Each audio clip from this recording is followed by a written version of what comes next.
Y digo que parece no importar porque en realidad nunca debió importarnos si partimos del principio universal de los derechos humanos, es decir, esta visión holística de los derechos humanos, esta visión que con sus particularidades que no se tomaron en cuenta en algún momento o a veces se siguen excluyendo, tenemos ahora la oportunidad de revisar ese tipo de términos, de repensarnos juntos más allá de las ideologías que lo único que han hecho es dividirnos. Esas sí nos han separado. Para mí, hablar de mi experiencia, compartirla con ustedes, tiene verdaderamente muchos sentidos conjugados, emocionalmente, psicológicamente incluso, en donde de pronto nos gana la pasión, de pronto nos puede ganar el coraje, de pronto nos puede... Es decir, hay una cantidad de emociones encontradas en este momento para mí, como toda mi vida lo ha sido. Híjole, y me da hasta cierto punto cierto temor el tema de la palabra inclusión. ¿Quién incluye a quién y por qué y cómo y para qué? Es decir, ¿en qué momentos estamos hablando?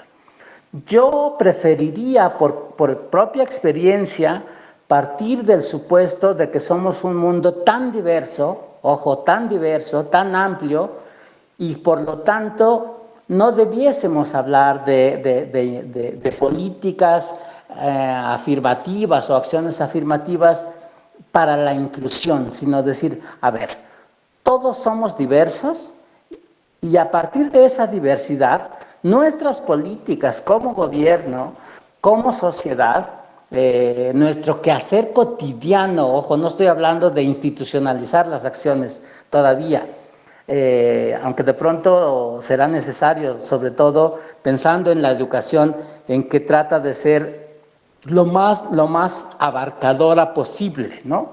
Pero si todos hubiésemos partido de que somos una sociedad diversa, no debiésemos hablar de inclusiones. Sí debiéramos hablar de cómo todos ser partícipes de eso que se supone es positivo para todos, de eso que se supone es necesario para todos. Es decir, ver el tema de la educación como un derecho humano.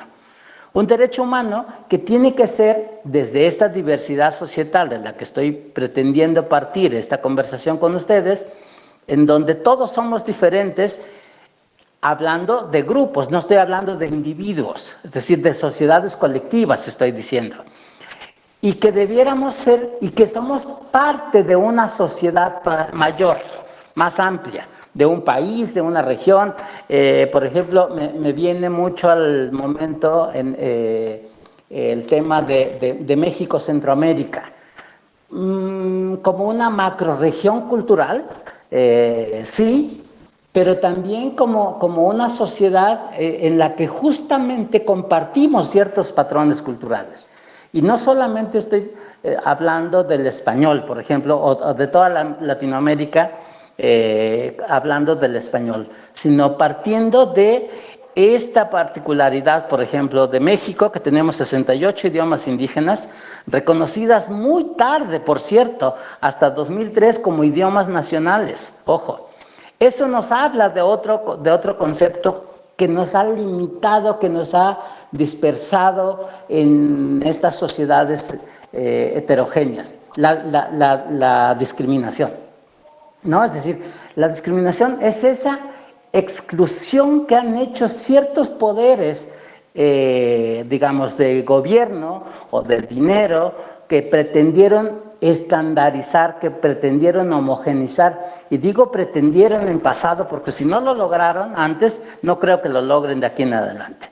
Es decir, ahora entonces la diversidad empieza a ser un factor positivo, no un elemento negativo como lo fue o como lo sigue siendo esta parte de lo que conocemos en Latinoamérica, el indigenismo, ¿no? Es decir, esa política del Estado que pretendía homogenizar, estandarizar, castellanizar, es decir, muchos de nosotros, yo mismo voy a hablar, yo siempre prefiero hablar mal de mí que de otro para que no se entienda mal, ¿no? Para que no se malinterprete. Yo soy hablante del español ahora, pero es un idioma externo, ajeno a mi pueblo, a mi comunidad, que nos fue impuesto justamente en la escuela, fíjense. En la escuela como institución educativa, que aquí en México y en varios países de Latinoamérica ha sido la estrategia perfecta para castellanizar, para quitar la versión indígena, es decir, para homogenizarnos.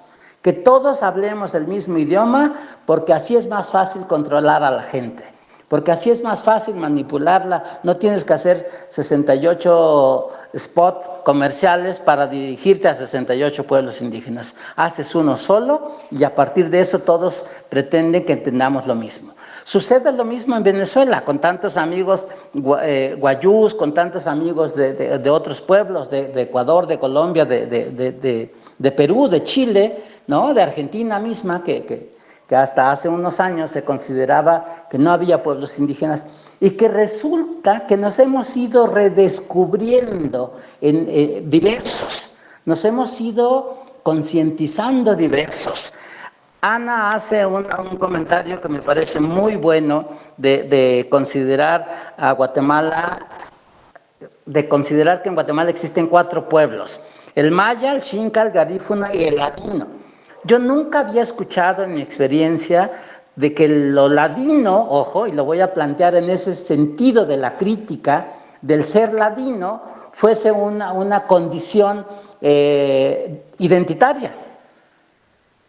Y voy a adentrarme a Guatemala, digo, por apelación, por indicación, por mi propia experiencia, ahí en donde de pronto hablar con los garífunas, los xincas, los mayas, los xincas, por ejemplo, son un resabio del pueblo mezcatl o náhuatl, que es mi idioma materno. Luego volveré al tema de cómo se me impuso el idioma, porque mi idioma natal, mi idioma original es el mezcatl, conocido como náhuatl, de la cual hice la traducción, la cotraducción de la Constitución Política de los Estados Unidos Mexicanos desde mi propio idioma. Pues luego que tengamos una pausa, tomo el ejemplar para mostrárselos y ojalá algún día pueda compartirlo con ustedes como una gran experiencia, pero sobre todo como una muestra de que todo se puede escribir desde nuestros propios idiomas, con varias dificultades, porque ahí vamos a entrar justamente en cómo ha sido esta ruta del aprendizaje, cómo ha sido esta ruta del tema de los derechos humanos, por ejemplo, cómo ha sido el tema del discurso positivo de la disque civilización, como si las otras culturas, o si las otras sociedades no fuesen civilizadas, ¿no? Es decir, estamos hablando de varios tipos de salvajismo, en donde de pronto pareciera ser que la visión occidental es la única que cuenta como una cuestión civilizada. Entonces, cuando hablamos en Guatemala, yo llegué en el 97, en octubre del 97 a Guatemala, justamente un año después, para verificar el cumplimiento del Acuerdo de Identidad y Derechos de los Pueblos Indígenas. Era una cosa verdaderamente caótica, terrible, porque para empezar, de los 10 o 15 personas disque especialistas del acuerdo de verificación para el acuerdo de identidad y derechos de los pueblos indígenas de Guatemala, nadie nos poníamos de acuerdo de qué era, de qué es lo que teníamos que hacer. Y fíjense, y la visión derecho humanista, es decir, esta visión occidental individualizante, tampoco nos decía cómo teníamos que mirar los derechos de identidad y derechos colectivos de los pueblos indígenas. Entonces fue terrible, fue un caos, y ese caos nos exigió, sobre todo a mí en lo particular, a posicionar un tema, una nueva narrativa desde los derechos humanos sobre qué implicaba mirar la identidad de los pueblos de Guatemala. 23 pueblos mayas, consideradas como un solo pueblo o con 23 comunidades lingüísticas. Fíjense lo que eso implicaba. Los xincas, que yo digo que son una vertiente, una versión ya muy cambiada por tantos años de separación lingüística, pero ellos son mexicas, son náhuatl, ¿no? Y los garífunas, que es la población afro que tenemos en este continente, ¿no? Y lo ladino, pues para ponerlo en el contexto, digamos, son los hablantes del español, ¿no? Y gran parte con un 60-70%, porque, por cierto, ahí tendríamos que hablar de otro crimen, el estadístico que se hace en todos nuestros países racistas, porque no encuentro otra palabra para explicarla en síntesis, porque no queremos ver justamente qué tan diversos somos. Pretendemos decir somos un solo pueblo que habla un solo idioma y pensamos de la misma manera. Qué aburrido, pero así es como se pretendía o se pretende todavía. Y ahora déjenme un poco, porque quiero problematizar todo este intercambio de experiencias.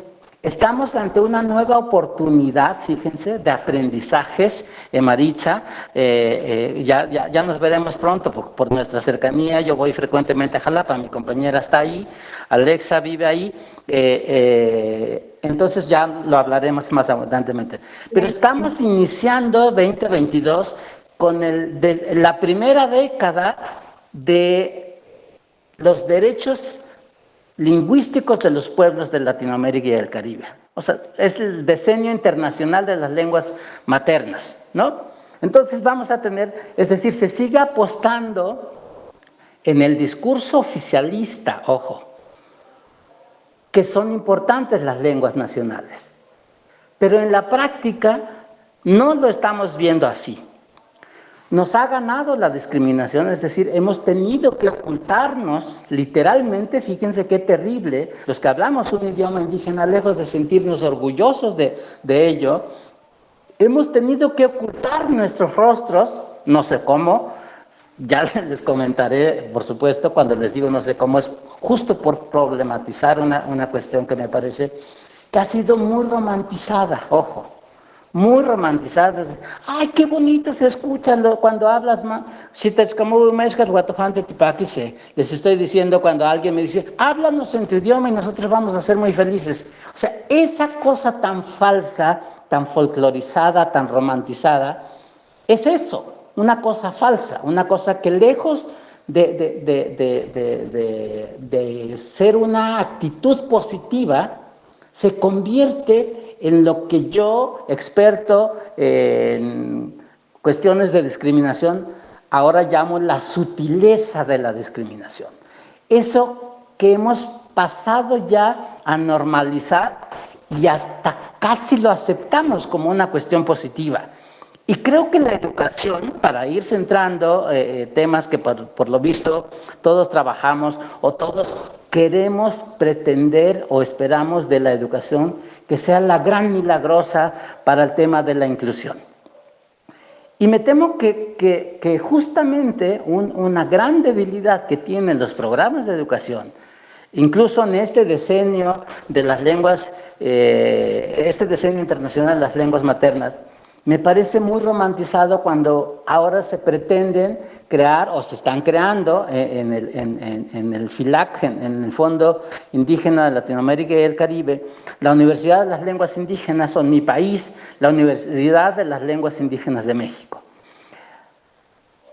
Sin este romanticismo, híjole, yo creo que allá hay un problema muy serio, es decir, estoy problematizándolo con ustedes y voy a ir hasta donde ustedes me dejen. Cuando digo problematizar, es decir, si siempre se pretendió a través del indigenismo estandarizar, eliminar lo indígena, castellanizar, occidentalizarnos, ¿por qué ahora se dice lo contrario, pero se sigue haciendo lo mismo? Ojo lo que estoy diciendo. Entonces, a eso digo que es una actitud hipócrita de los estados, de mi país, estoy hablando, no de ninguno de otros de ustedes, porque de mi país sí puedo hablar muy bien, lo conozco demasiado bien, y puedo decir eso y muchas otras cosas más, no se sientan incómodos ustedes. En donde de pronto esa diversidad que no se pudo eliminar, ahí acabo la idea y ahorita le dejo la palabra. Claro, claro. Esta diversidad que no se pudo eliminar, ahora se pretende exaltar y decir, wow, es que nosotros tenemos 68 pueblos indígenas y por lo tanto somos una nación multicultural y una sociedad plurilingüe. Lo voy a dejar ahí porque parece ser que alguien está pidiendo la palabra. En este momento es relevante la pregunta porque creo que vamos hacia allá. ¿Qué significó la traducción de la Constitución mexicana, de la Constitución de la República Mexicana a la lengua náhuatl?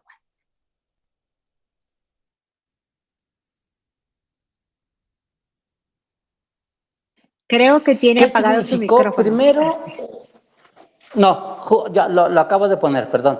Creo que significa una oportunidad de aprendizaje. Desde nosotros, ojo, y lo voy a poner en positivo. ¿Me prestas una copia de la Constitución que está ahí en la cajita, por favor? En donde, y lo digo desde nosotros, aprender a qué es ser mexicano, ojo. Aprender qué son los derechos en nuestro propio idioma. Pero si solo se queda en la traducción tal cual, es decir, si no se difunde, no avanzamos mucho. Ahora, lo voy a ver desde la otra cara de la moneda. ¿Qué pretendía el gobierno mexicano? Exaltar algo que quiere eliminar. Ojo. Pero además exaltarlo para que siéntete orgulloso de que yo te estoy incluyendo. Ojo, ojo lo que estoy diciendo con la palabra inclusión. Y siéntete orgulloso de que te tomo en cuenta. Pero te estoy traduciendo el mensaje que quiero del cual tú te sientas orgulloso. No me importa qué piensas tú de ti y qué piensas del ser parte de una nación mexicana. Te estoy diciendo que te sientas orgulloso, que conozcas las leyes que dicen que te incluyen, que te dicen que te respetan. Pero ojo, no me pidas más.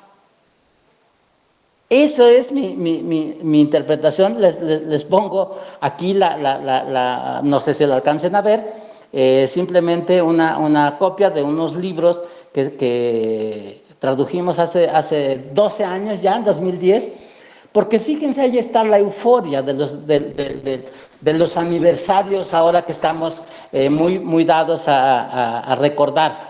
100 años de la Revolución Mexicana y 200 años de la supuesta independencia de España, que ahí sí todos padecemos de la misma madre patria, ¿no? Unos con orgullo y otros con cuestionamientos, pero digamos que somos, hasta en eso tenemos una madre común, ¿no? Y para mí eso es lo que significó. ¿Y saben qué es lo peor que pasó? No solo que no se difundió, no. El sistema educativo mexicano, cuando hablamos de la Dirección General de Educación Indígena, ha sido la estrategia perfecta para castellanizar. Es decir, está haciendo contrario a lo que dice en la narrativa, contrario a lo que dice la Declaración Universal o la filosofía universal de los derechos humanos. Y ahí es en donde yo he sido muy crítico de mi país, de las políticas y de los gobiernos, independientemente de qué origen partidario tengan. Pareciera ser que todos tienen la misma dolencia, no considerar, no respetar, no valorar la diversidad de estos pueblos a nivel Latinoamérica. Señor Sosimo, no sé si hay alguna otra pregunta. Sí, me llamaba mucho la atención lo que usted decía y creo que todos estamos de acuerdo en que creemos que a través de la educación es una de las formas de lograr la inclusión de nuestros estudiantes. Hablando en el caso de Guatemala, de los diferentes pueblos que tenemos, que estamos conformados como país, ¿verdad? Los 4 que ya mencioné, claro. y que usted conoce absolutamente muy bien. Cuando se dio la firma de los acuerdos de paz en Guatemala, hubo una transformación curricular que estoy segura que usted ya conoce, una reforma educativa, y después de eso, pues nació el Currículo Nacional Base, el cual, para el conocimiento de todos mis estimados, se empieza a trabajar con los diferentes pueblos que se conforma el país y se contextualiza la educación o los aprendizajes en los diferentes, digamos, idiomas que era parte de los acuerdos de los pueblos indígenas, que la educación se iba a realizar en su idioma. Bueno, desde 1996, no sé cuántos años exactamente usted estuvo en nuestro país. Me gustaría conocer si usted vio y cómo le pareció que se incluía a cada uno de los pueblos a través de la educación, del diseño de los documentos que estaban en el idioma, especialmente en el idioma maya, porque tal como usted lo dijo, el pueblo Xinca, su idioma está casi perdido. Es más, hay organismos, hay organismos internacionales que nos están apoyando para poder recuperarlo. Las razones ya las sabemos, que son las mismas que pasó en México, que eran golpeados al hablar en el idioma que hablemos en este caso del idioma Xinca. Entonces, para evitar que sus hijos fueran lastimados, dejaron de enseñarles el idioma. Ahora en Guatemala, cuando se da la reforma educativa y se crea el nuevo currículo diseñado para que cada uno de los pueblos fuera enseñado en su idioma, me gustaría que usted nos compartiera cómo fue su experiencia, si vio que hubo inclusión de los pueblos en la educación a través de esa nueva reforma del nuevo currículo que se llevó a cabo. Mira, la reforma educativa, que era otro acuerdo, ¿no? No, porque acuérdense, o sea, el tema del acuerdo de la identidad y derechos de los pueblos indígenas era uno, así había varios otros, el de fortalecimiento del poder civil, el de todas estas otras, digamos, eran 8, 10 acuerdos, no sé, no recuerdo ahora con precisión cuántos. Pero estaba justamente el de la educación, en donde se decía que justamente que se iban a considerar los elementos sustantivos cognitivos de cada uno de esos pueblos, ¿no? Yo no dudo, porque no lo conozco a precisión ahora mismo cómo ha quedado, es decir, sé que ha evolucionado, sé que se han reconocido, es decir, decir que no ha habido avances es una mentira. Valorar en qué grado, es decir, se han dado o no las cosas, yo no sería como la persona más indicada, porque justamente habría que hablar con los compañeros, amigos que tenemos allá, guatemaltecos, en alguna reunión que podamos tener con ellos, para que ellos justamente sean los que digan desde su visión, desde su problematización, qué tan parte se sienten de ese proyecto de paz que sigue en construcción. Es decir, no quiero precisar ahora sobre el acuerdo para la educación en Guatemala, pero sin duda que el solo plantear que la educación se llevara a esos pueblos ya era un gran reto para Guatemala, porque acordémonos que no solamente era una cuestión voluntariosa, sino era un tema de recursos económicos. ¿Quiénes iban a dar clases? ¿Quiénes de los que anduvieron huyendo, por lo que yo llamo y llamé estando ahí, los hijos de la guerra, que nacieron en la guerra, que no sabían otra cosa más que pelear, ¿no? ¿Cómo ahora les podías pedir que fueran castellanizadores, que fueran alfabetizadores? Fíjense las palabras que estoy usando. Que fueran educadores de su propio pueblo, cuando en nuestro propio pueblo nosotros a veces somos los peores. Es decir, si ves a alguien de fuera, fíjense el extranjerismo. Lo aplaudes, lo apoyas, lo recibes en tu casa. Pero si ves a alguien de tu propio pueblo, lo marginas, dices, no, este es igual a mí o peor que yo, ¿cómo me va a enseñar? Ese es un tema justamente del racismo del que tendríamos que en otro momento, en otras sesiones hablar. Es decir, ¿cuáles son los grandes obstáculos que nos impiden avanzar, seguir, contribuir desde nuestras propias diversidades? Ese es un tema que creo que también hay que tener en consideración. Ahora, déjenme poner una cuestión que me llama mucho la atención. En el 98 en Guatemala se hizo el primer referéndum para reconocer a los pueblos indígenas de Guatemala.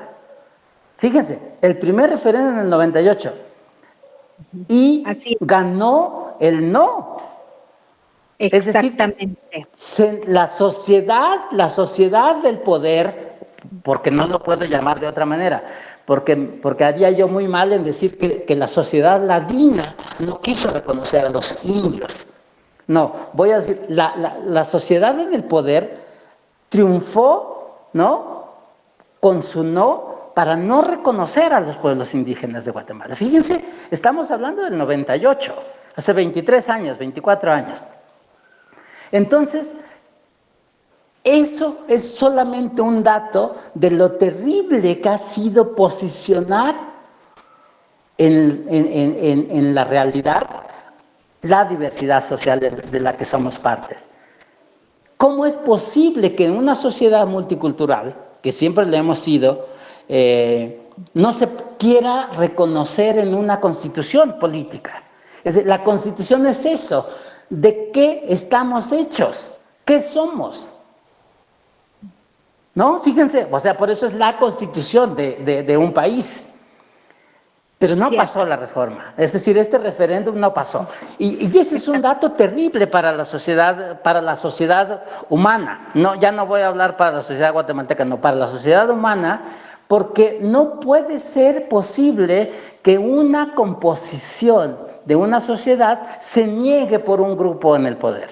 Pero bueno, saltemos esto simplemente, como lo dije desde el principio, el tema de la inclusión, de la educación, en sociedades diversas ha sido como la pretensión de universalizarnos a todos, de pretender que todos seamos iguales, que es en estricto sentido, en un contrasentido a la diversidad.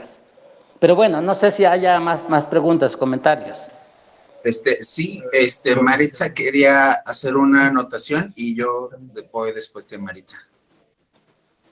Perfecto, a la orden. Toda esta información nos conduce a otra y a otra, pero quiero aprovechar este momento para que escuchemos de viva voz del antropólogo Sosimo Hernández Ramírez, quien es un catedrático de la máxima casa de estudios aquí en nuestro país, ha sido de la Universidad Autónoma de México, entre otras universidades. De la UNAM. Traductor de nuestra Constitución en su lengua materna, digámoslo en primer momento, investigador. ¿Cómo ha sido la trayectoria de nuestro antropólogo hasta llegar a una nominación de un Premio Nobel de la Paz?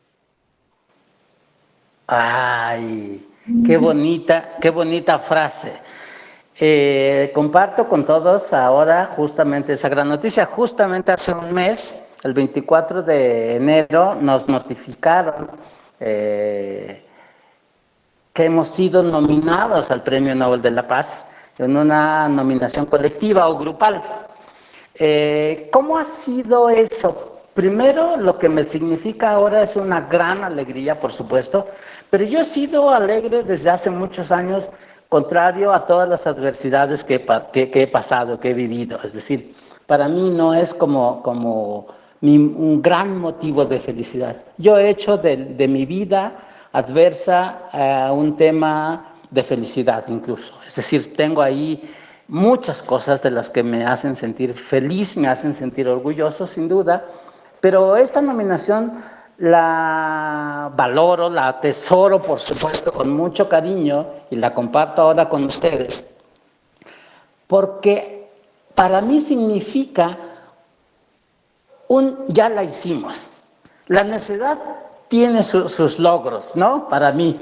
Y yo siempre he dicho una frase que me encanta, que es muy sosimiana, que dice que yo hice de la necedad mi única virtud y la he defendido a capa y espada, y he tenido muchas experiencias adversas, pero bueno, ahora no voy a hablar de eso.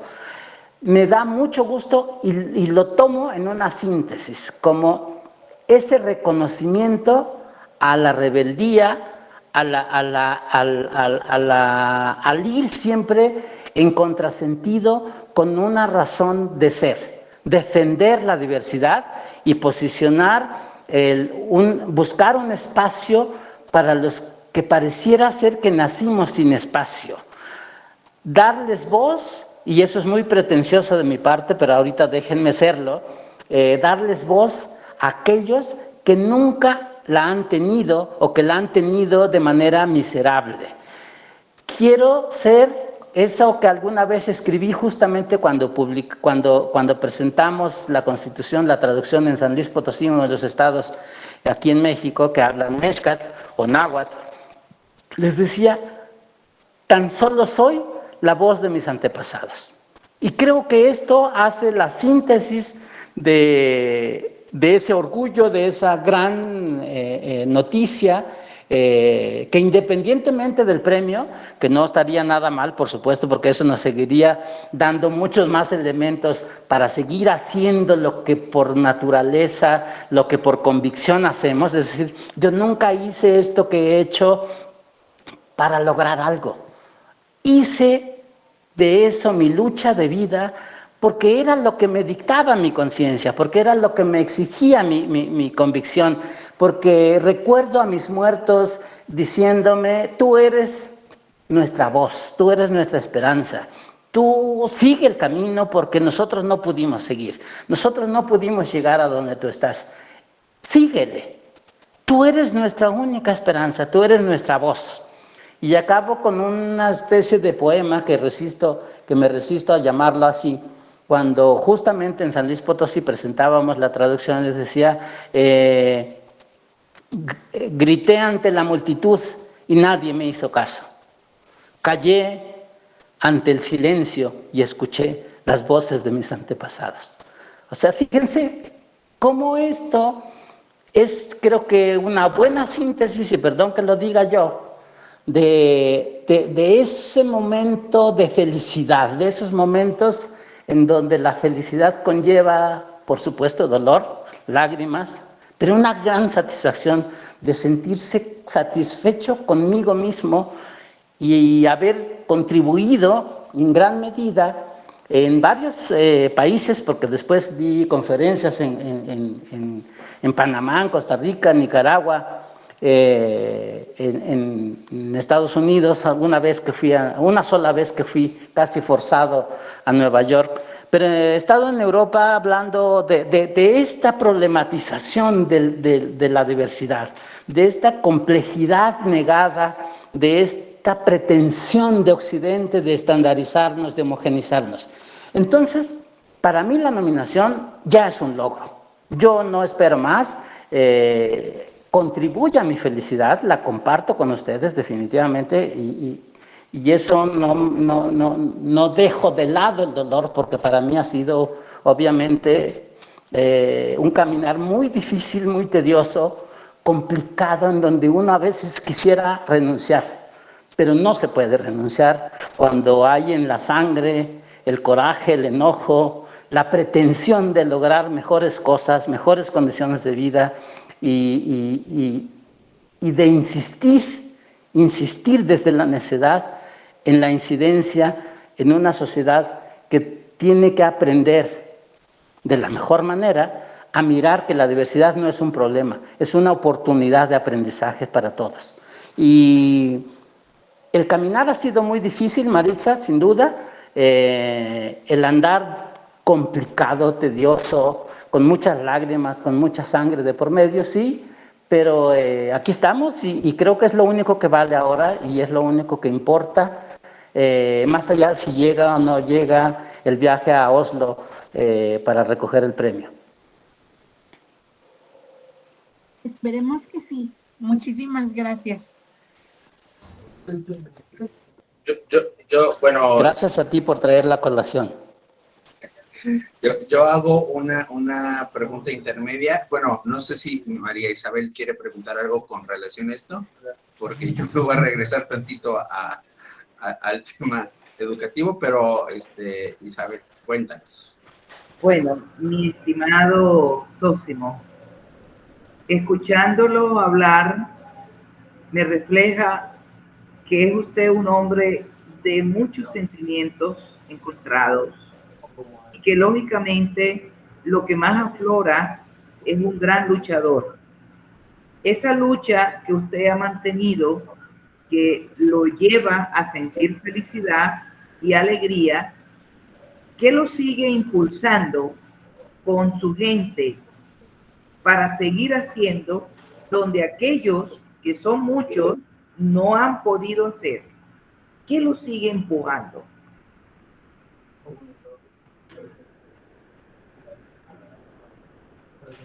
¿Cuál es el mayor? La convicción. La convicción, estoy justamente eso convencido de que hay que seguir bregando y fregando en el buen español para insistir e incidir en esa otra parte de la sociedad que se sigue negando a sí mismo, que sigue negando que somos una sociedad diversa, que somos una sociedad plural. Ahí me parece, y en los gobiernos que pretenden estandarizar y homogenizarnos a todos, es decir, creo que es un error. Entonces, lo único que me tiene en pie y de pie y dispuesto a seguir es mi convicción. Estar eso convencido de que podemos incidir, y si incidimos y construimos una sociedad con mejores condiciones de acceso y de garantía para el ejercicio de los derechos humanos individuales y colectivos, será la mejor forma de convivencia social. Tengo una frase que me encanta, que me gusta mucho y la he construido con mucha dificultad a través de muchos años. Dejar la coexistencia para pasar a la convivencia. Es decir, ya no solo queremos coexistir, necesitamos convivir. Y para convivir, fíjense lo que voy a decir para volver al tema de la educación. Para convivir necesitamos conocernos. Nadie puede respetar lo que no conoce. Entonces, conocer para respetar son las dos condiciones únicas, por lo menos de entrada, me parecen, para que una educación sea realmente garante, ojo, como mecanismo de esa posibilidad de la convivencia. Es decir, educarnos para convivir, para conocer al otro, para respetarnos. Y así, entre otras cosas, yo decía hace rato que le queremos colgar muchos milagros a la educación y esperamos que resuelva todo lo que otros no resuelven, ¿no? Pero lo veo como una cuestión posible para eliminar incluso la discriminación. Vuelvo nomás para cerrar a esto, porque seguramente vamos a seguir, este es el motivo de la charla, pero yo hice en Guatemala mi tema de tesis, la discriminación étnica institucional en Guatemala, el caso de la educación, justamente. Se la puedo compartir después a Ana, bueno, y a todos. Espero poderlas Lo agradeceríamos ahí mucho. Con Leonel, que es el mago de la tecnología, que es el mago de la tecnología, que se las pueda compartir a través de algún medio, porque justamente hago una construcción narrativa desde la visión de los derechos humanos y la importancia de la diversidad para alcanzar medios que, lejos de que nos duelan, ojo, yo decía hace rato que a mí se me impuso en la escuela la castellanización, se me obligó a renunciar a mi idioma, al uso de mi idioma, ¿no? Nosotros, no hay peor cosa para una persona como yo, que afortunadamente, y por eso mi trauma es menor que aquellos niños que van desde el maternal a la escuela, que a nosotros hasta los 7 años nos metieron a la escuela, ¿no? Pero yo recuerdo tanto cuando el profesor, siendo incluso amigo de la familia, es decir, lo conocía yo, la primera vez que me habló que no recuerdo qué me dijo, pero sí siento el efecto. Me puse tan nervioso que rompí mi lápiz inconscientemente, ¿no? Fíjense lo violento que significa para muchos casos y para muchos niños la escuela, porque es un modelo uniforme, estandarizado para todos, es decir, no considera la diversidad.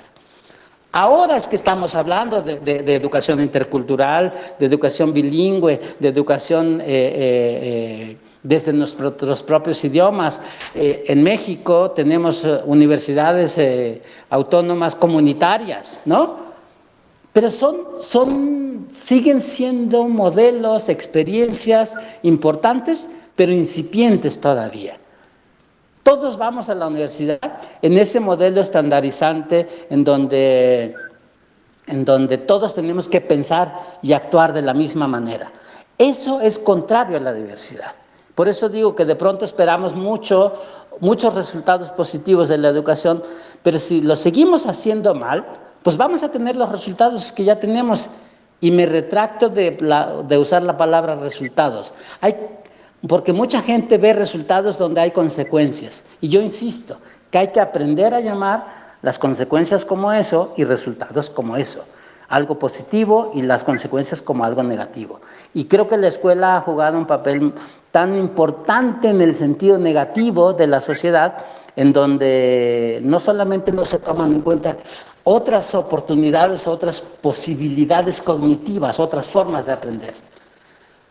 Se sigue apostando por un modelo occidentalizado. Así es, así es. Gracias. Justo era... Adelante. Iba mi cuestionamiento, mi duda, ¿no? Una de las cosas que hemos aprendido, y yo creo que sucede no solo en México, sino a nivel Latinoamérica, es tratar de homogeneizar la educación, ¿no? Y era tan, lo que mencionabas, tan importante como entender como el contexto, no solo el idioma, lo que habíamos platicado, la zona geográfica, si tienen algún tipo delimitante, ¿no? Yo recuerdo mucho un caso que fuimos donde el niño me decía, yo no estoy seguro de poder entrar a la preparatoria porque, oye, pero tú me traes una boleta que tiene 8 de calificación, 8 o 9 de calificación. Dice, sí, pero me repitieron la calificación de segundo y tercero, porque mi comunidad es tan difícil llegar que no hay maestro. Entonces lo que hacen es que no te educan, solo están como de repente como de guardería a estas escuelas que son puestas por el Estado, intentando alcanzar ciertas metas, pero que tampoco entienden los contextos, ¿no? Entonces, y como esta mitificación de que tienes que la educación sigue siendo cara en México en el sentido de si no tienes las condiciones del acceso, ¿no? O sea, lo que habíamos visto, el simple internet, claro, que no pueda llegar, o sea, estos rezagos y que a mí me llama mucho la atención una palabra, se vuelve invisible hacia toda la demás sociedad, ¿no? Entonces, creo que por ahí vas a tratar un tema de estos que, por supuesto, siempre estoy como muy dispuesto a escuchar tu opinión con esto, ¿no? Mira, yo insisto en que y no solo es para responder tu comentario, tu pregunta, seguramente literalmente es para compartirlo con todos, como una gran oportunidad de charla, de discusión, de debate. La educación tiene serios problemas, hay que corregirlos, tenemos experiencia para incidir en su corrección, ojo, hay que diseñar nuevos contenidos, hay que incluir a otros que no tienen necesariamente una formación pedagógica formal, es decir, esos grandes sabios de las comunidades que saben leer el clima, leer el tiempo, saber qué semillas sembrar, escoger, todo eso es conocimiento. Y eso no está integrado en el conocimiento formal o formalista. Ahora, ¿qué sucede con la educación formal? Con todos sus problemas, y yo puedo ponerles ejemplos, porque de pronto decimos muy románticamente, es que hay que traducir libros a idiomas indígenas. Perdón que lo diga yo así, la Constitución para mí fue una oportunidad de aprendizaje, sin duda, y de llevar conocimientos de otra naturaleza. Pero ¿por qué tendríamos que traducir el Quijote de la Mancha?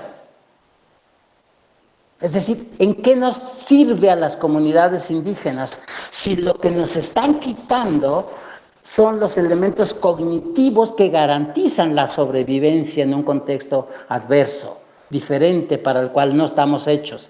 Es decir, ¿por qué todos tendríamos que saber de qué color, de que el matiz del azul tal es el único azul y otro ya es otro?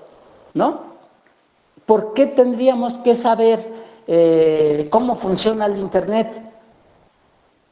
Suficiente sería que llegue y que sea un medio accesible, que funcione, porque yo estando en una ciudad, la segunda ciudad más importante de Puebla, el Internet es muy deficiente, ¿no?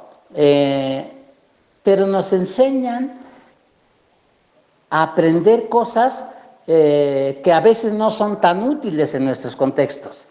Y déjenme recordar a mi madre que algunas veces ya muy grande yo, grande viejo, le preguntaba yo, oye mamá, ¿qué es esto? ¿O por qué es esto? ¿Y por qué es aquello? Y ella me volteaba, me veía así con unos ojos de enojo, me decía, ¿y por qué me preguntas esas cosas? ¿Que no fuiste a la universidad? ¿Qué te enseñaron en la universidad? Me decía, ¿no? Ella nunca fue a la escuela, no hablaba español, mi madre era monolingüe. Y de pronto yo tenía que hacer un esfuerzo muy grande para intentar decirle que lo que yo había aprendido en la universidad no era aplicable a un contexto indígena, a un contexto rural o a un contexto no urbanizado, digamos, ¿no? Entonces, ¿cómo hacemos? Es decir, cuando yo les digo hay que diseñar nuevos contenidos, hay que diversificar las áreas temáticas del aprendizaje. Yo fui profesor, yo estudié en la normal rural, es decir, soy profesor de formación, ¿no? Y de formación soy antropólogo. Y toda mi vida la he dedicado al tema de la educación con diferentes, digamos, en diferentes áreas para enseñar, digamos. Pero entonces, cuando estamos en una comunidad indígena o una comunidad rural, ojo que son dos contextos diferentes, no lo demos por hecho que todo lo no urbano, todo lo rural es indígena o todo lo indígena es rural, no. Una cosa es esta, digamos, categorización que hemos hecho de lo indígena y otra cosa es las condiciones de marginalidad, de marginación en las que vivimos, que conocemos, digamos, entre lo urbano y lo rural. Todo lo que no es urbano es rural. De pronto hacemos esa categoría bastante absurda, me parece. Pero entonces, cuando hablamos de lo rural, estamos pensando en una heterogeneidad de pequeños grupos sociales que necesitan diferentes estrategias para la inclusión, si lo queremos ver en este terreno, aprovechando que estamos con gente que trabaja más el área, digamos, de la educación formal. Pero creo que la educación formal por lo menos debiera tener dos áreas grandes. Esta educación formal que no debería, es decir, cuando un alumno llega a la escuela, no llega en ceros.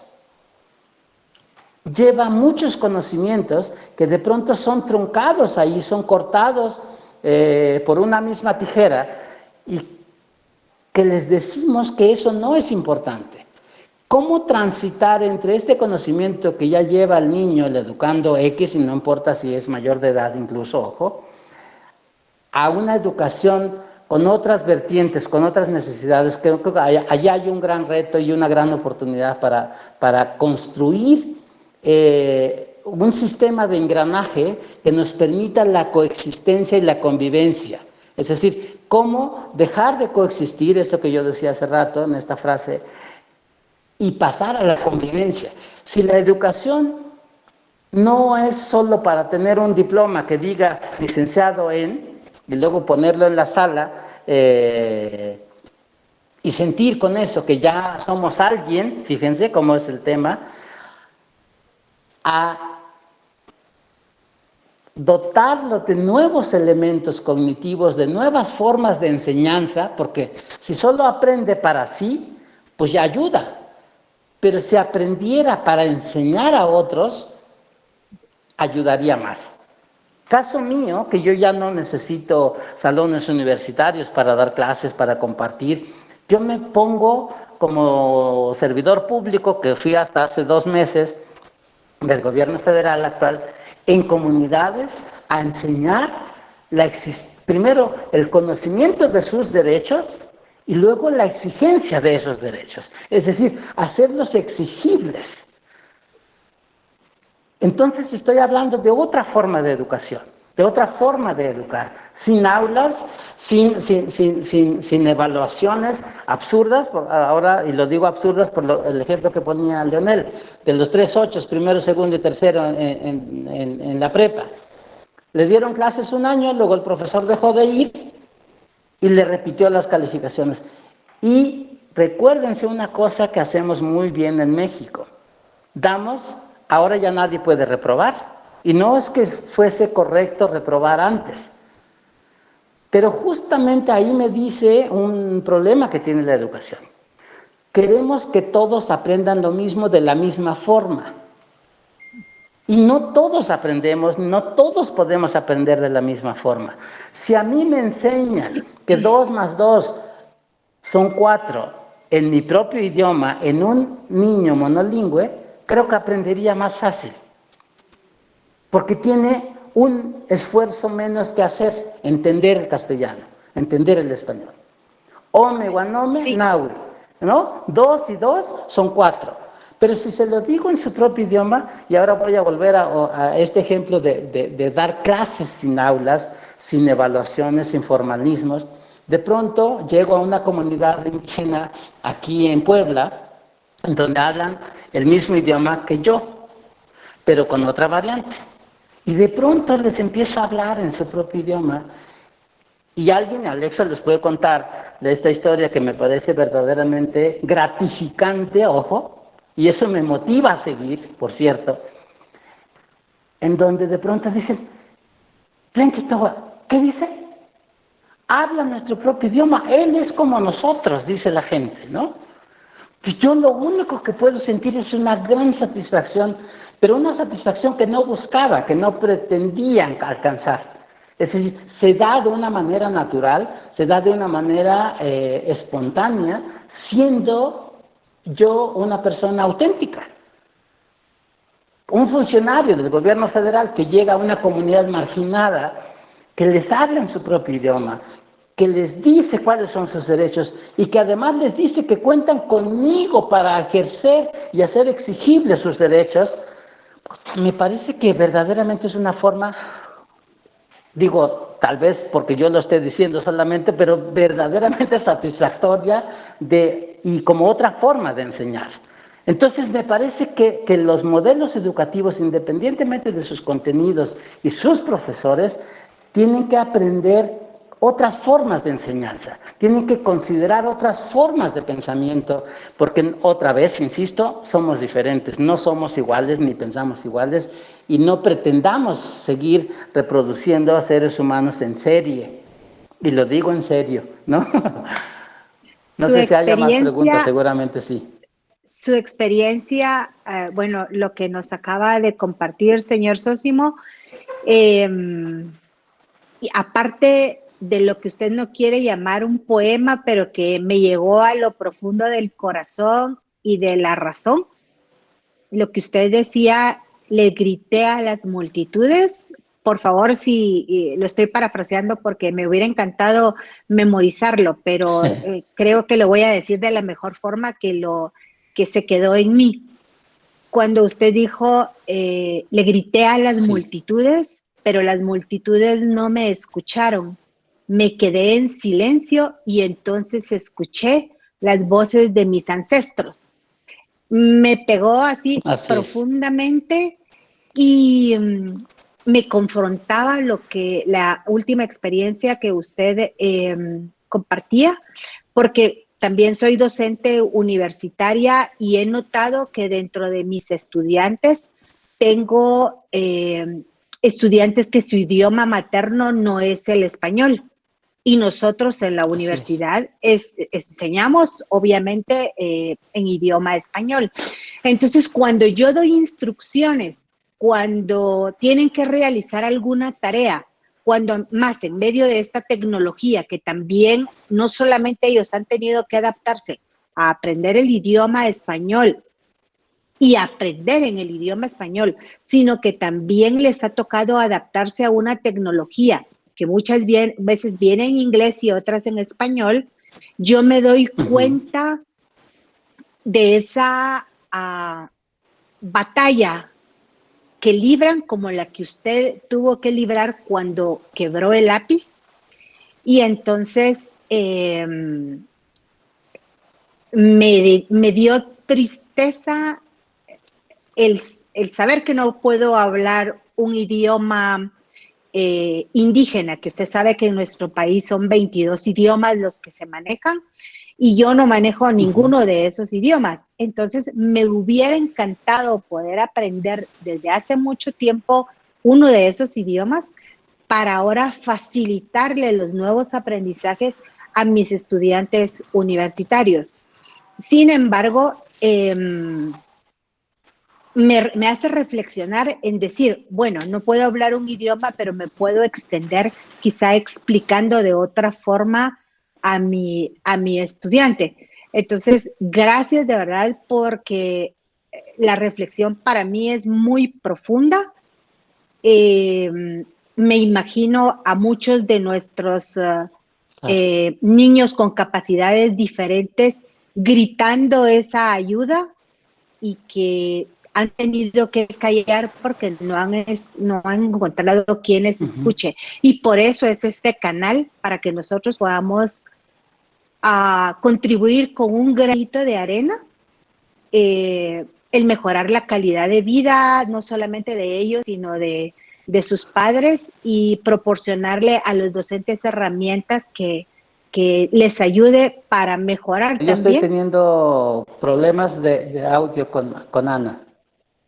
No sé si es mi internet, por lo mismo de que se fue la luz, creo que me quedé con mala señal, pero creo que ahí termina mi intervención. Gracias por la reflexión y por lo que usted no quiere llamarle un poema, que realmente lo es. Yo quiero intervenir. Muchísimas gracias. Déjeme nomás puntual, antes, Leonel, nomás para puntualizar un tema que me parece que tendríamos que considerar en la educación en todos los niveles, ojo. El tema de la estructura lingüística de nuestros educandos. Es decir, no todos, aun cuando hablemos español aprendido, ojo, no como lengua materna, ojo. Nuestra forma, a veces, los que hablamos un idioma indígena, lo hablamos con nuestra estructura lingüística. Fíjese, entonces ese es un tema que tenemos que tener en consideración para el momento de las evaluaciones y para el momento de la comprensión de las lecturas. Es decir, nosotros, primero, nuestro idioma no tiene artículos, él, la, ellos, ¿no?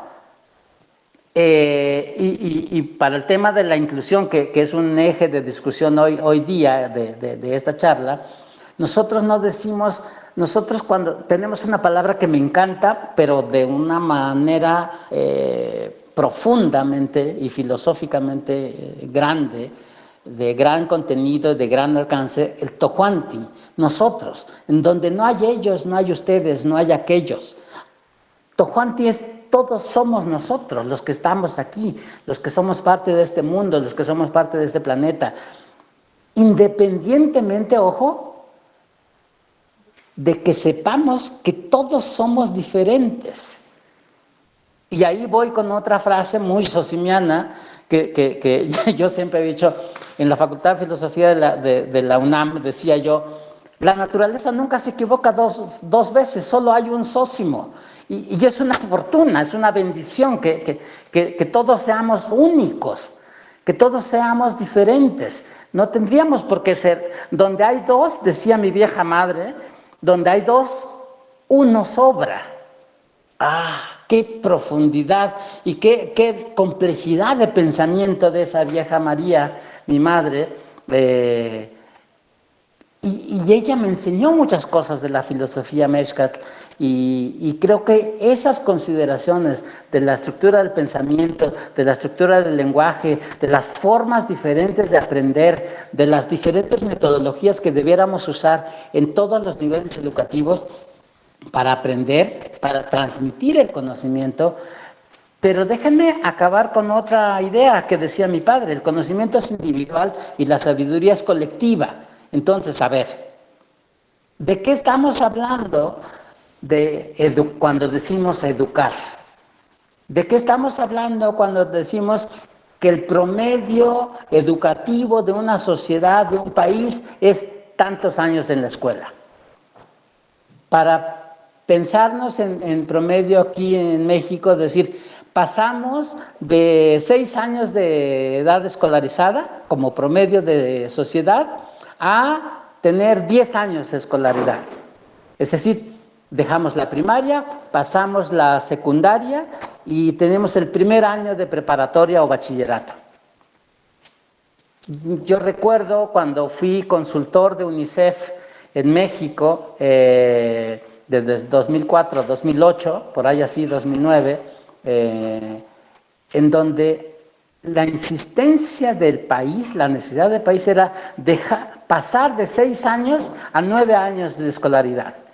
Es decir, que ya no sea el promedio primaria, sino secundaria. Ahora buscamos que sea preparatoria, es decir, pasar de 6 a 12 años de escolaridad. Pero eso en realidad, primero pregunto, ¿nos hace mejor sociedad, mejores personas, mejor país? No lo sé, no quiero contestar a eso. Simplemente cuestiono esta forma de los aprendizajes y de la enseñanza y de los modelos educativos que de pronto queremos que encajen de una manera estandarizada en sociedades diversas. Por eso lo planteo. Pero los escucho también. Sí, de hecho, me encanta porque es como un poquito de lo que yo quería, como, no sé si compartir, cuestionar. Una de las cosas que yo aprendí mismo con Sosimo es esto, ¿no? Yo antes pensaba como Ana, decía, ¿por qué yo no aprendo una lengua indígena? ¿Por qué no aprendo náhuatl? ¿Por qué no aprendo maya? Y de alguna manera me dijo Sosimo, no tienes por qué. O sea, o sea, a ver, ¿cómo me explico? Porque entra como en esta fase como de yo me siento superior a ti, llegando a tu comunidad, a tu zona, a educarte en algo. Y no es así.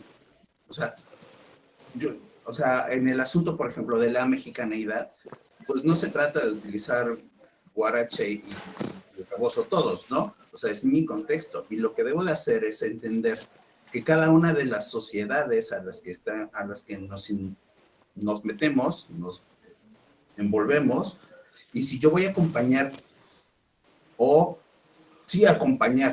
O servir de apoyo para un estudiante que a lo mejor es indígena o campesino, es eso, yo lo acompaño en una serie de conocimientos a lo mejor estandarizados, ¿no? Para cumplir algo desde su perspectiva, no desde la mía.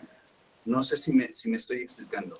No, o sea, el yo pretender no es agresión, Ana, no, sino Estás hablando entonces de contexto. Sí, claro. Estás hablando entonces de contexto, digamos, no precisamente de conocer el idioma, sino contextualizarlo desde valga la redundancia, desde el contexto del estudiante. Sí, claro, desde dónde viene y su cosmovisión, ¿no? O sea, es como importante esta parte, porque no me garantiza nada que el que yo aprenda alguna lengua o algún otro idioma, ser un buen profesor en esa lengua o en ese idioma. ¿No? Cierto. No sé si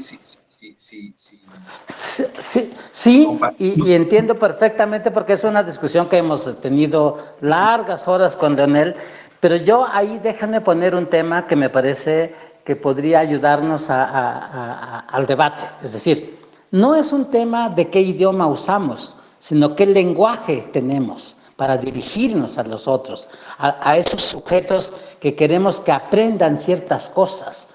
Pero ojo lo que voy a decir, no solamente es un tema del lenguaje, es un tema de aprendizaje de doble vía. Si la educación es eso, tiene más posibilidades de retroalimentarse. Es decir, hace rato decía yo, el alumno no es una caja vacía que llega a la escuela para ver qué le meten de aprendizaje.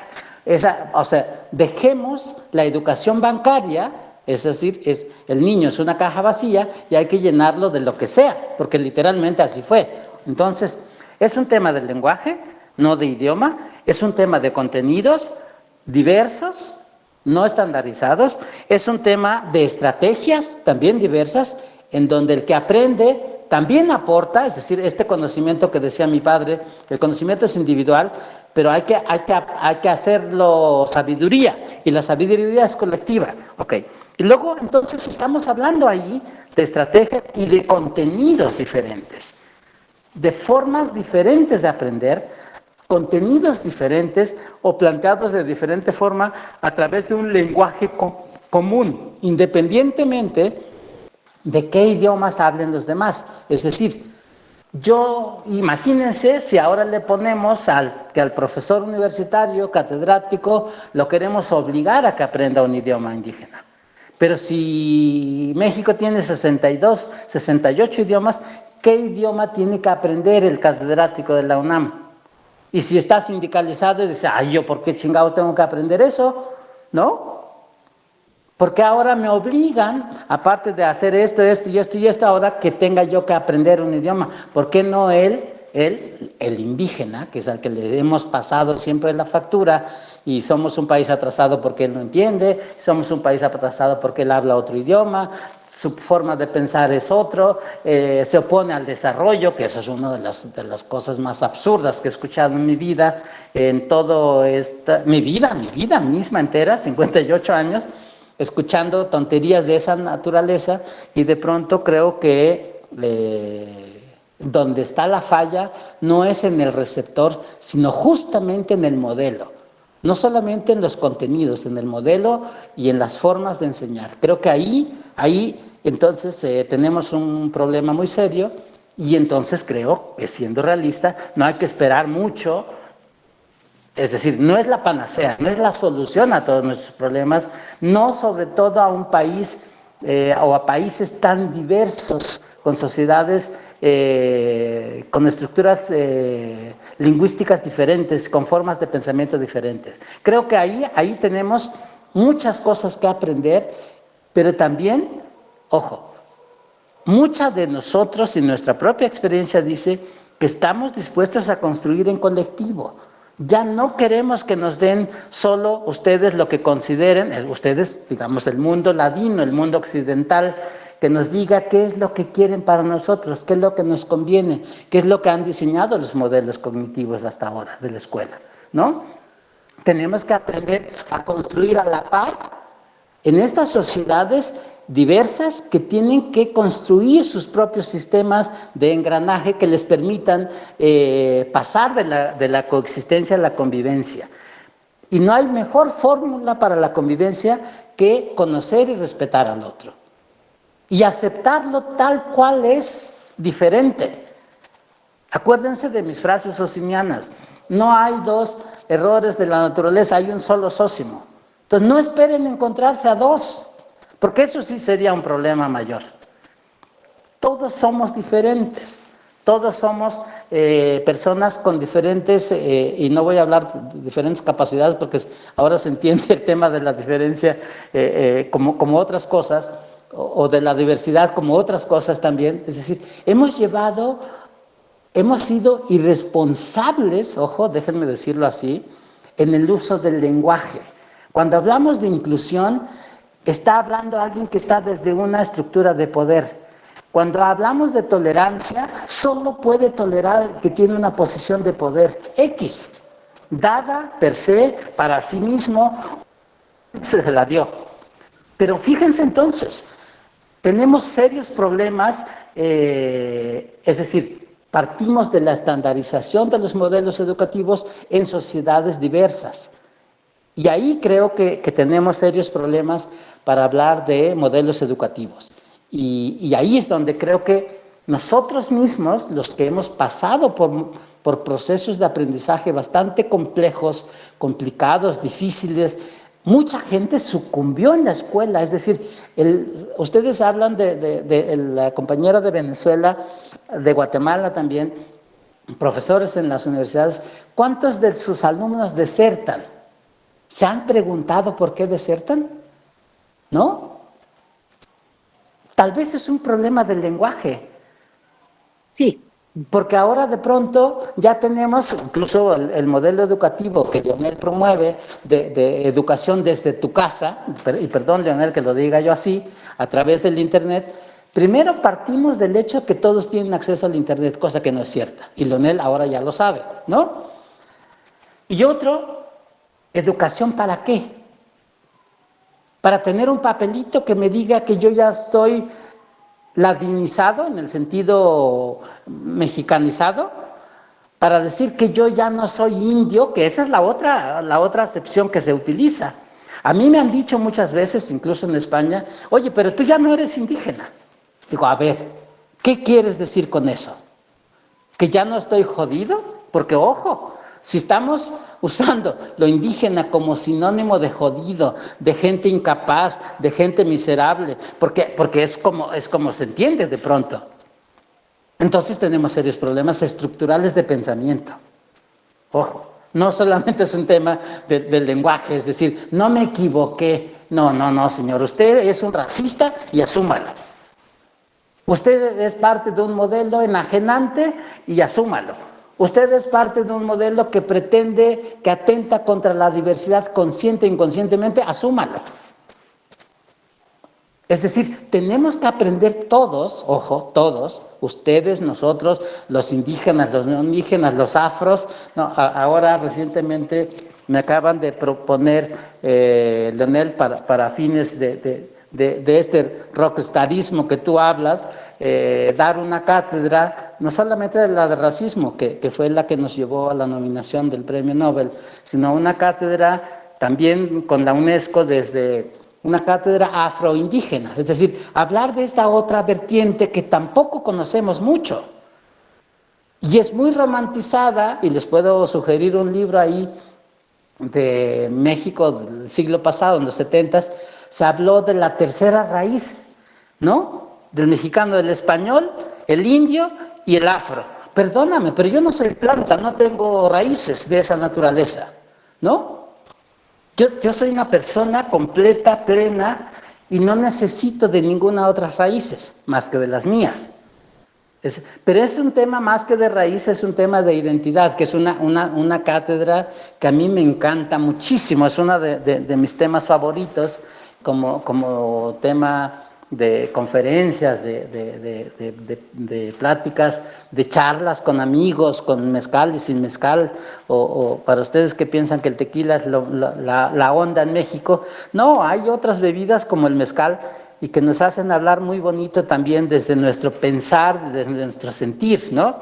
Es decir, la identidad es una cuestión que, ojo, si no sabes quién eres, te vas a perder con mucha facilidad.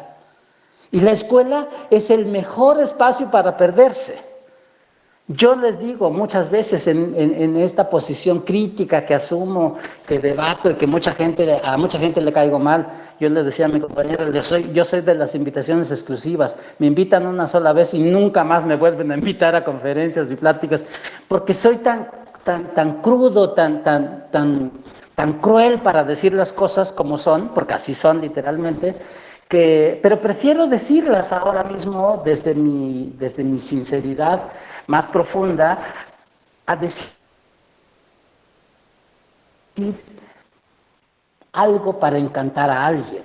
Prefiero ser ese incómodo, prefiero ser así, realista, tal cual, contundente con mis frases, con mis palabras, con mi forma de pensar, rebelde, atrevida, que decir cosas para quedar bien. Porque quedar bien con otro me haría sentir mal conmigo. Y yo lo único que busco es sentirme bien conmigo siempre. Y perdónenme el individualismo ahí, pero pues creo que tiene razón de ser una persona que se ha ganado un lugar, ojo, en esta sociedad racista, en esta sociedad compleja, en esta sociedad que no entiende la diversidad, que cree y pretende y da por hecho que todos somos iguales, ¿no? Cosa a la que me niego rotunda y categóricamente, ¿no?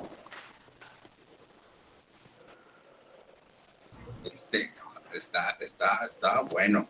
Pero algo iba a decir María Isabel. Sí, lo que iba a decir es que realmente en ese proceso educativo, que es muy importante enseñar con una mirada de humanizar. Humanizar con un sentido de respeto, de escuchar al otro, de entenderlo. Y sí tiene muy cierta razón, mi estimado Sósimo, cuando la lengua que se utiliza en ese momento en el aula de clase muchas veces no es la más idónea, porque tiene que ser una forma de mucho amor, de mucho respeto y de ponerse al lado del otro para poder interpretar lo que realmente siente. Muchos jóvenes, cuando hablamos de deserción, hablamos lógicamente porque muchos estudiantes se van porque no soportan al maestro, no soportan al profesor, su humillación, su irrespeto, su falta de consideración, y porque hay un momento que es sentirse superior al estudiante. El maestro no tiene por qué sentirse superior al estudiante.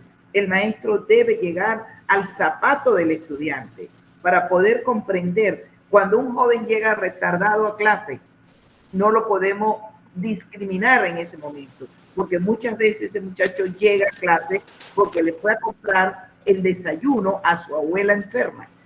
Entonces hay mucha humanización que pienso yo que debemos enseñar con ese sentido de humanizar. Aquí llegó un momento a Venezuela que básicamente fue obligado que muchos profesores empezaran a estudiar el Guayunaiki, porque era importante estudiar el himno, aprenderse el himno, dar clases de Guayunaiki a los niños de primaria. Esto trajo lógicamente una confrontación.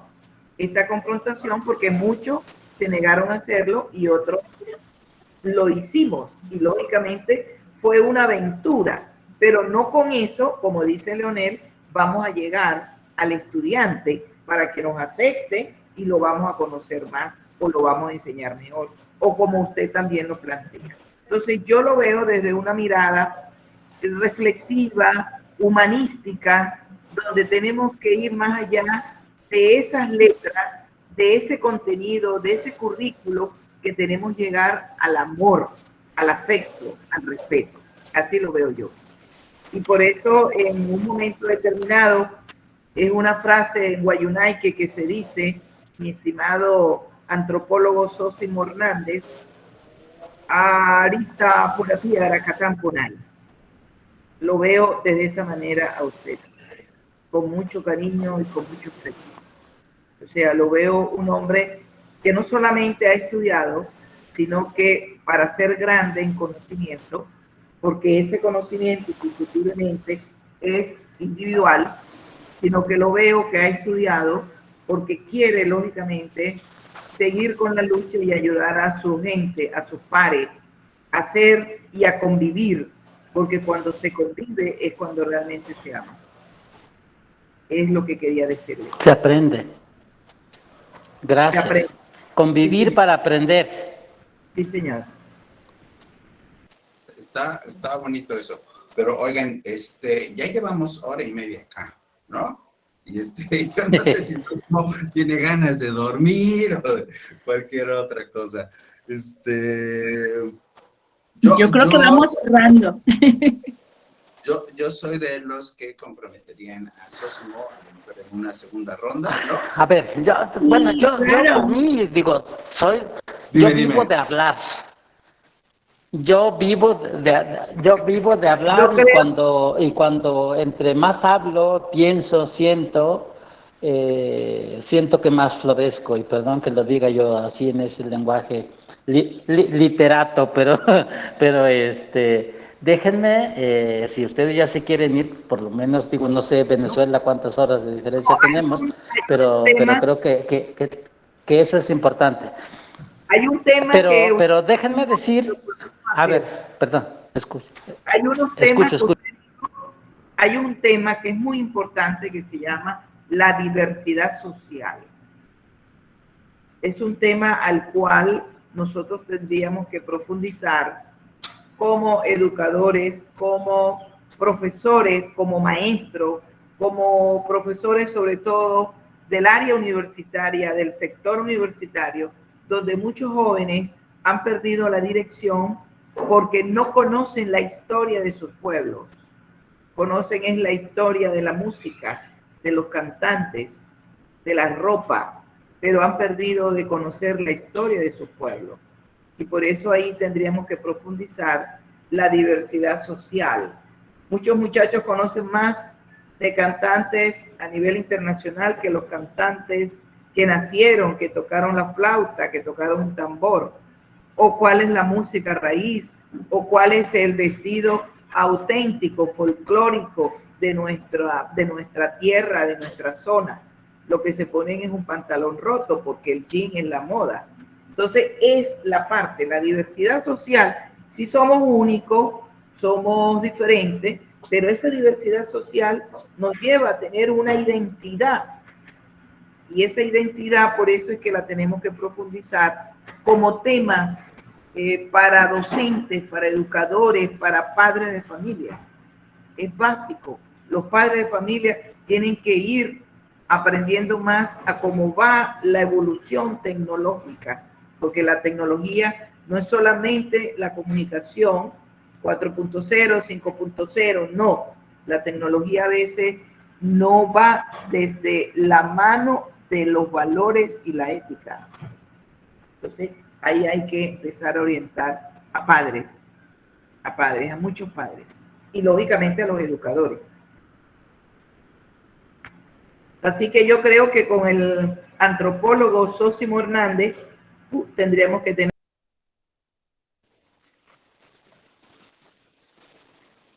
Leo, ¿estás en forma? Sí, ok, bueno, algo, si quieres, Sósimo, porque algo ibas a decir, pero si quieres tantito que diga algo Maritza, que desde hace rato ahí anda, como... Sí, mira, bueno, yo decía, es que María no había terminado, ¿no? No, Maritza es la que quiere decir algo. A ver, dale, Maritza. Es la que quiere hablar. Ah, perdón, ok. Sí, Bueno, escucho. gracias. Escucho. Indiscutiblemente, su persona, su formación, su origen, su andar, su pensar, es bienvenido y aplaudido en este canal y de mucho interés para nosotros que estamos en un espacio que es para nosotros un placer compartir y difundir. Indiscutiblemente personas como usted son las que estamos pues tratando de contactar para que nos ayuden, nos alimenten y podamos llegar hasta donde queremos, que es pues a muchos rincones donde hace falta muchas veces no tanto la sensibilidad, sino la información, el conocer cómo piensan los demás, cómo se sienten los demás. Hacemos recuento de todo lo que hemos pasado desde que iniciamos nuestras formaciones y yo estoy de acuerdo, yo creo que con todos y todos conmigo en el sentido de que esta diversidad tan rica que tenemos en cada país nos hace, si aprendemos o vamos tomando un poquito de todos, nos enriquece enormemente.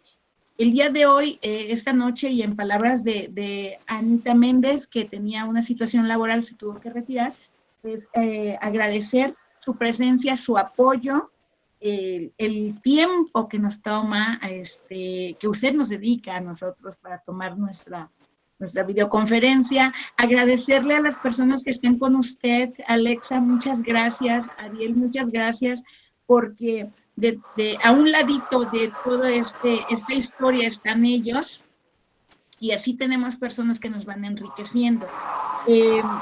Cuando yo vi que había hecho, o usted había colaborado en hacer una traducción de la Constitución, yo me enfoqué y me imaginé a un Sósimo interesado en todos esos artículos cuando los estaba trasladando a la lengua, ¿no? ¿Por qué? Porque nos pasa a todos, siendo mexicanos, desconocemos muchos artículos, y es un libro que, si fuese bien llevado, tendríamos mejores condiciones, creo. Muchas gracias. No, muchas gracias a ti y a todos ustedes. Déjenme cerrar con una...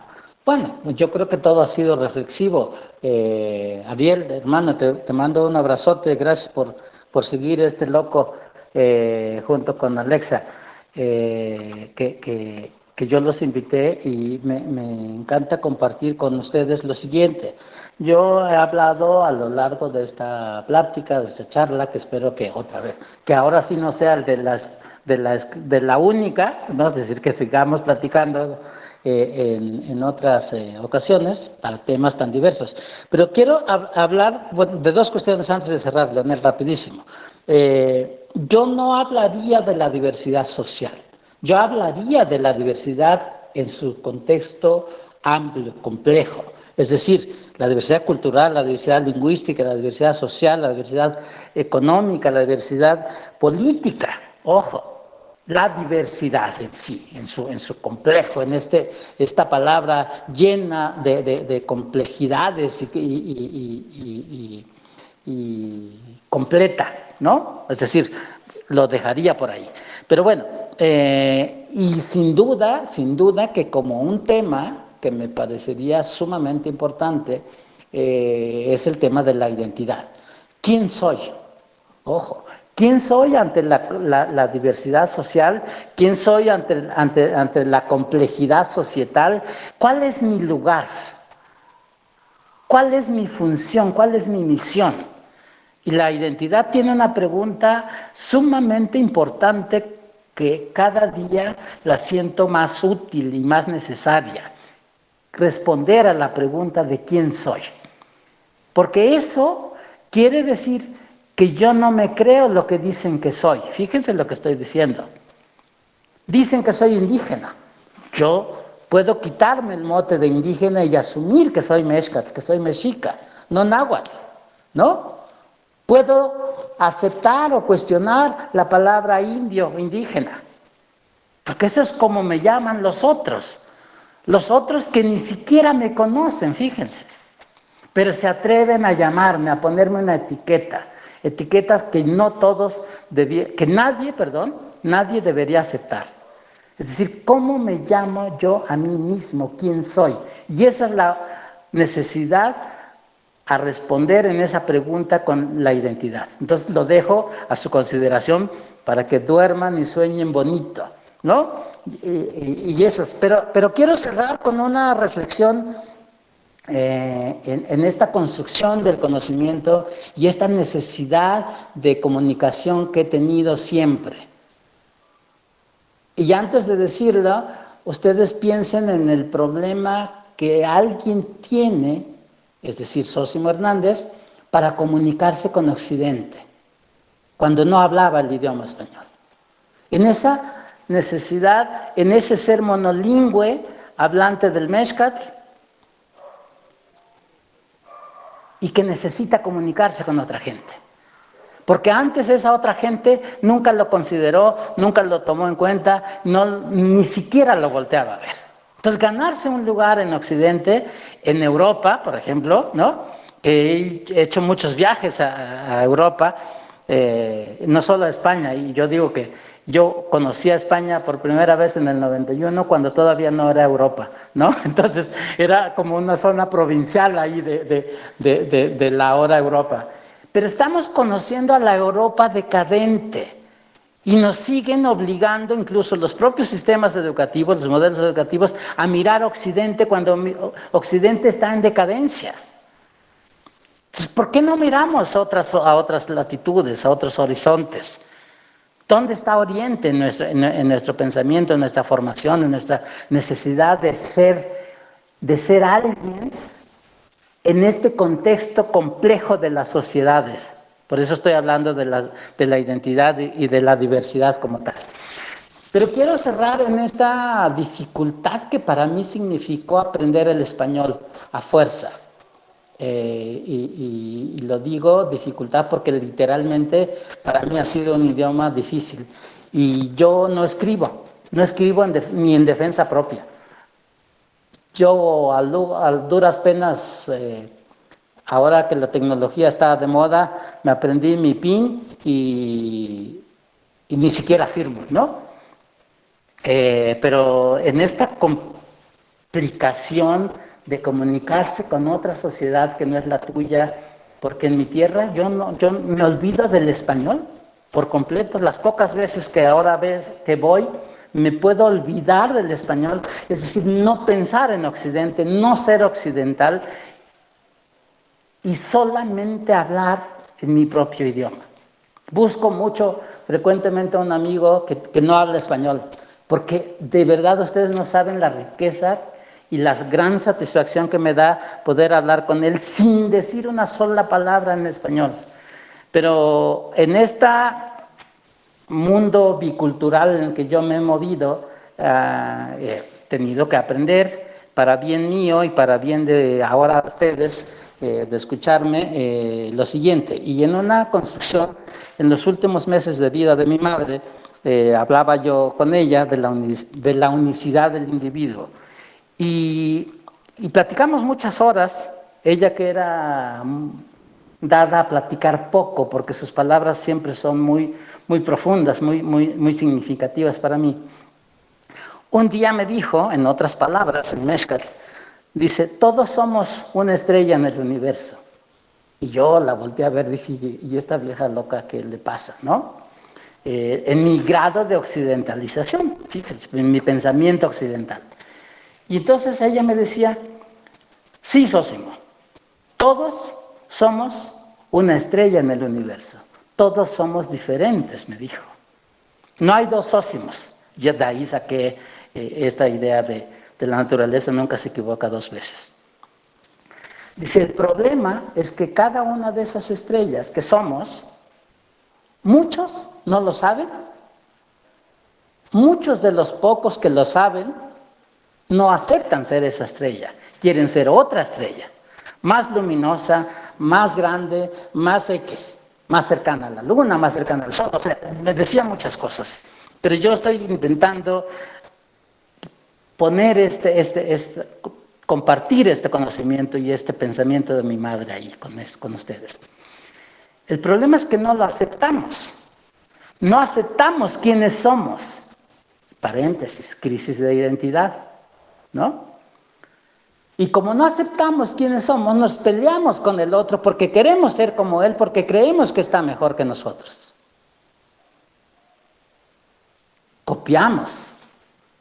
Nos vestimos de manera diferente como el otro, porque suponemos que a él le va mejor, o porque creemos que así nos va a ir mejor.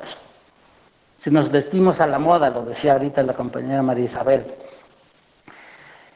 Dice, y si supiéramos todos y si aceptáramos todos lo que somos, esa estrella somos nosotros, entonces estaríamos en la posibilidad, decía mi vieja madre, en la segunda fase de esta pregunta, de este cuestionamiento, saber cuál es nuestra misión. Y cuando sepamos quiénes somos y entendamos cuál es nuestra misión en la vida, tendríamos menos problemas y nos dedicaríamos a hacer lo que tenemos que hacer como misión. Lo dejo para ustedes como reflexión, compartir este conocimiento de la vieja María, mi madre, que no hablaba español y no le hacía falta. Y dichoso yo, que a pesar de que me fui 20 años fuera de mi comunidad, Ya en otro momento les cuento por qué. No aprendí, no dejé, no olvidé, no permití que se muriera mi lengua materna. La defendí a capa de espada y una de las formas glorificantes quizás, gratificantes sí, es esa traducción de la Constitución Política de los Estados Unidos Mexicanos, que sigo diciendo que está esperando un mejor lugar y una mejor oportunidad para ser conocida. Muchas gracias a todos. Buenas noches. Buenas noches. Gracias. Les mando un abrazo a cada uno. Gracias, gracias. Sí, Leonel. No nos queda más que agradecerte. Digo, siempre es un gustazo escucharte, platicar contigo, intercambiar. Y es una de las cosas que, por mucho placer que sea para mí, siempre será mejor compartirlo, ¿no? Digo, uno quisiera nomás platicar a veces con, ¿no? Y que nadie más lo escuche porque yo me quiero quedar con ese conocimiento, pero de eso se trata, ¿no? Tenemos que compartir. Gracias. Y bueno, siempre es un gusto y les comento a los demás, a los que nos están viendo, no hay muchas personas a las que yo les tenga respeto como le tengo yo a Sosimo. De hecho, mi irrespetuosidad es lo que me ha llevado a donde he llegado, pero él merece mi respeto, ¿no? Y bueno, no sé qué opinan los demás. Personas, despídanse. Muy bueno. Muy bueno, y continuamos entonces con diversidad. Vamos a continuar con diversidad. De hecho, gracias, Ariel, María Isabel, qué gusto. Sí, bueno, primero que nada, quiero agradecerle aquí al amigo Sosimo por la invitación que me hizo hace unas horas. Siempre es un gusto, hermano, poder escucharte. Y efectivamente, creo que una de las mayores virtudes es la congruencia, ¿no? Hablaba, y quiero rescatar nada más 3 frases que dijo él. Una dice: le grité a las multitudes y no me escucharon, callé y escuché a mis ancestros. La siguiente tiene que ver con esto: el conocimiento es personal, más la sabiduría es colectiva, ¿no? Y por último, hay algo que me llamó la atención, ¿no? En avanzar de la coexistencia a la convivencia. Entonces, pues agradecerles a todos y a cada uno, pues espero más adelante poder seguir aprendiendo. Muchas gracias a todos. Muchas gracias, Ariel. Un abrazo, Ariel, gracias. Alexa, dinos algo, por favor. Tú eres aquí una protagonista, pero es como... No soy protagonista. Al contrario, soy privilegiada, ¿no? Porque tengo al maestro ahí a la mano para preguntarle. Es decir, en cualquier momento, entonces dice que lo exploto, la verdad, sí. Entonces, y ahora... No me quejo, pero hace extractivismo cognitivo. De eso me señala y bien lo asumo. Siempre, de todas formas, y yo le digo algo siempre, generalmente también cuando da sus cátedras de racismo, y le digo, ya sé por qué el coordinador, ¿no? Cada vez quiere hacer ajustes, o sea, como que cada vez, ¿no? Y yo podría decir, ya lo escuché 20 veces, le digo, pero pobrecito, lo vas a volver loco, porque en verdad, en cada cátedra cambias, dices diferente, entonces así lo puedo escuchar 100 veces o 24/7, nunca dice lo mismo, entonces siempre es un gusto escucharlo, seguir aprendiendo, y más así en esta como diversidad de visiones, ¿no? Escuchar y pues aprender, compartir, ampliar el criterio, el conocimiento.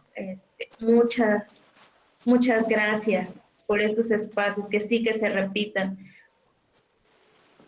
Y se repetirán. Por favor. Pero bueno, Maritza. Cerramos, yo creo que con la misma gratitud de siempre hacia las aceptaciones de las invitaciones a participar con nosotros. como bien lo dicen todos nos llevamos unas ideas nuevas, unas ideas que a lo mejor ya habíamos pensado, pero las reforzamos, las tenemos aquí de viva voz de una persona que ha luchado muchísimo, que ha sido partícipe de varias situaciones y que realmente justifica lo que nos dice, ¿no?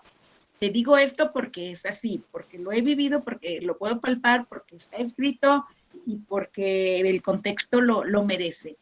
Muy agradecida en nombre de mis compañeros y propio, hablar de las lenguas es una maravilla, es una maravilla.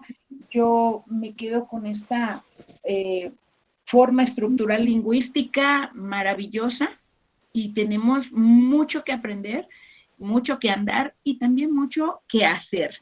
Y estamos para servirles. Muchísimas gracias a todos. Pues, buenas noches. Gracias. Buenas noches. Voy a... Nos hablamos, Leonel, ahorita, después.